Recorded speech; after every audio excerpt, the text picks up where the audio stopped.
Hi there, my name is Natalie Schutz. I am an anthropology major here at Lee University, and I'm so excited to get to tell you about the ethnographic research that I conducted last semester. So the focus of my ethnographic research was on the local group Emancipate Cleveland, which arose in response to the nationwide protests surrounding Confederate monuments. The goal of Emancipate Cleveland was to have the Confederate monument on North Ocoee Street moved from its public position and relocated to the local museum, Five Points. The goal of my ethnographic research was to be able to understand in part how one piece of material culture, such as a Confederate monument, how it can generate such strong and conflicting emotions from different groups of people. So my research consisted of qualitative research methods, consisting of participant observation, which was me attending the demonstrations that Emancipate Cleveland held, and also conducting semi-formal interviews with its members.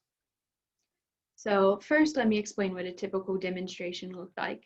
A typical Emancipate Cleveland demonstration consisted of various non-engagement practices. The members would all meet on the sidewalk on North Ocoee Street facing the monument. They would be holding signs, they would be raising their fists, which is a symbol of Black power. They would be listening to Black liberation and Black gospel music. And also the members engaged in a ritual known as family time, which is where they would come together in a circle facing away from the monument, and they would listen to a speaker who would be telling a story about unspoken or less well-known racial inequities in the US. And then the members would get together and they would sit in silent prayer and reflection. And they purposefully engaged in non-engagement practices during their demonstrations because there was a group who was supporting the Confederate monument and wanting it to stay in its location, known as Save Our Town. And so Emancipate Cleveland chose to not engage with them in order to make the demonstrations safer for everyone involved. So that's what a typical demonstration looked like. Now, through my qualitative research, I was able to understand that what the Confederate monument symbolized for Emancipate Cleveland.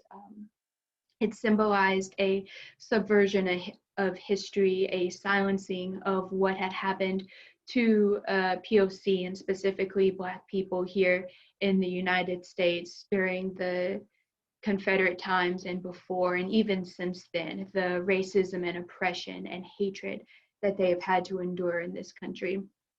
And so Emancipate Cleveland used these nonviolent, non-engagement practices in order to show that they saw the monument as something that they are not. They saw it as a sign of hatred, of violence, of something that induces fear and inequities. And so the goal of Emancipate Cleveland in their demonstrations was to be able to, they wanted to represent the opposite of that. And so that is what I learned from my ethnographic research. Thank you for giving me the opportunity to present my research. Thank you for taking the time to listen to me. I really do appreciate it.